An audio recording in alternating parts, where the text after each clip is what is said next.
Mixer 2-6. You are ordered to return to secured space and surrender your vessel. You are not authorized to attempt a recovery mission on Velos. I repeat, return to secured space and surrender your vessel immediately.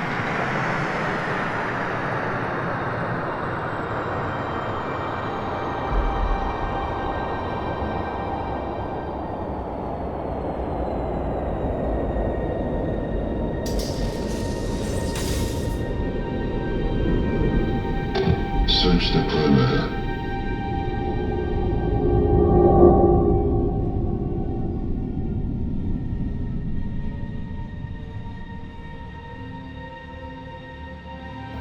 Plane recording. Map signal location. John, whenever you get this, it'll be too late. You're light years away and everything here happened so fast. We called for help many times, but we were ignored. They wouldn't even give us an extract date. They don't want to bring attention to what's happening here. The anomalies they promised were harmless.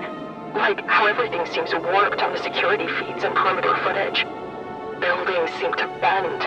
Shadows look like they're boiling on camera. It isn't the magnetic fields playing with our equipment. It's so much worse. The planet looks so peaceful. The glowing rivers and the black spires of crystalline trees. But what it hides. It affected the expeditionary team first. They were tasked with collecting the first crystal samples. On the first day, they reported it on schedule and said they were staying overnight at the collection site. By morning, they had vanished. The entire team. Things started appearing in the black sand outside the outpost's outer doors. Not normal life forms at all, but fleshy and mutated nightmares.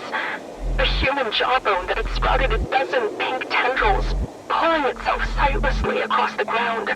A spidery creature formed from rib bones that crackled away as it ran from us.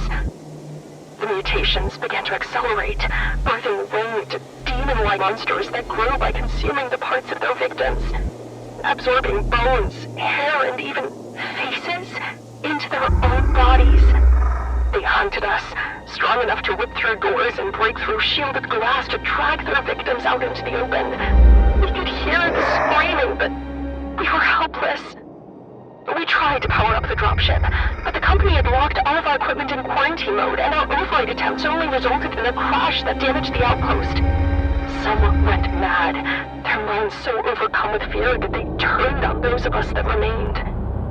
It didn't take long. It's the crystals, John.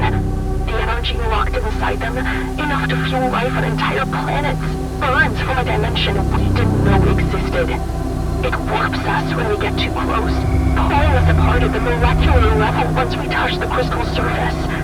And we weren't the first. We found evidence that there was another outpost here, a decade old at least, and completely destroyed.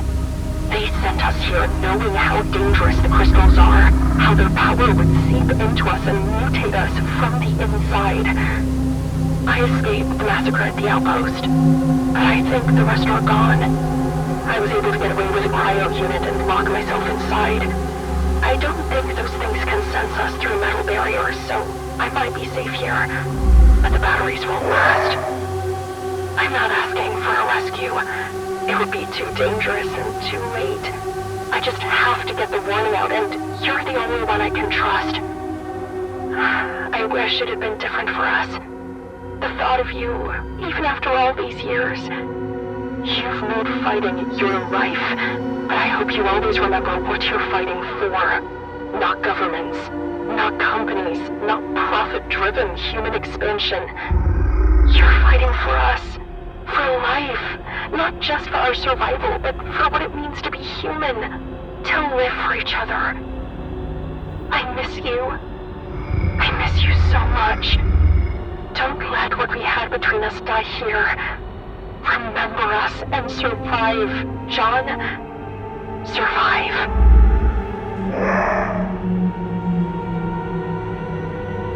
Confirm mobile lab located.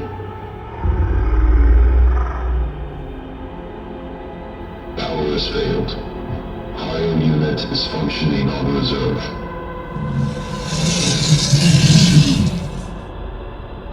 Extract is underway. Survivor secure.